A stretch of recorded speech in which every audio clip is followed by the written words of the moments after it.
ครับผมสวัสดีครับผมนิกรนะฮะทำงานอยู่เทศบาลนวข้างนะครับปีนี้ก็อายุ60แล้วเรื่องสุขภาพ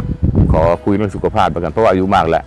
สุขภาพที่เป็นทั่วไปก็คือโรคเบาหวานกับโรคความดันนะฮะไอสาเหตุที่ผมรู้ว่าผมเป็นเบาหวานเนี่ยเพราะว่าปกติทั่วไปเนี่ยผมก็ไม่ได้เป็นอะไรนะฮะก็มีวันหนึ่งมีช่วงหนึ่งผมปัสสาวะมากผิดปกติวันหนึ่งประมาณ10 กว่าครั้งแล้วกลางคืนเนี่ยส่วนใหญ่ก็ประมาณครั้งเดียวแต่ผมไปสัก3-4 ครั้ง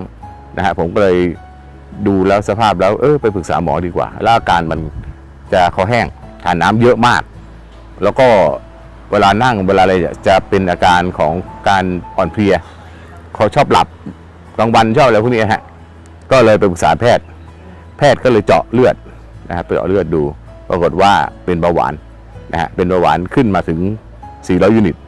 เนี่ยถามคุณหมอว่าครั้งแรกว่าทำไมเราเจอครั้งแรกเนี่ยทำไมเยอะจังหมอบอกว่าตัวนี้มันเป็นเบาหวานประเภทสะสมน้ำตาลสะสมมันทำให้โอกาสที่เป็นเบาหวานเนี่ยมันมีปริมาณสูงเยอะมากนะฮะเป็นอันตรายหมอก็เลยถามว่าเราต้องการจะรักษาเนี่ยโดยใช้วิธีกินยากับฉีดอินซูลินจะเอาไหนนะฮะคุณหมอก็บอกว่าแนะนำว่าน่าจะเป็นอินซูลินมากกว่าเพราะมันขึ้นสูงนะฮะคุณหมอก็เลยเอาอินซูลินมาให้ฉีดประมาณผมฉีดประมาณสักอาทิตย์หนึ่งปรากฏว่ามันก็อาการดีขึ้นนะฮะมีวันหนึ่งผมก็ไปเจออาหารเสริมเป็นของมาสเตอร์พีซนะฮะเป็นอาหารเสริมที่ทำมาจากวัสดุธรรมชาติคือมันเป็นพวกทางเช่าเป็นเห็ดลิ้นจือพวกนี้นะฮะเพราะพวกนี้มันจะมีฤทธิ์ในการรักษาโรคเบาหวาน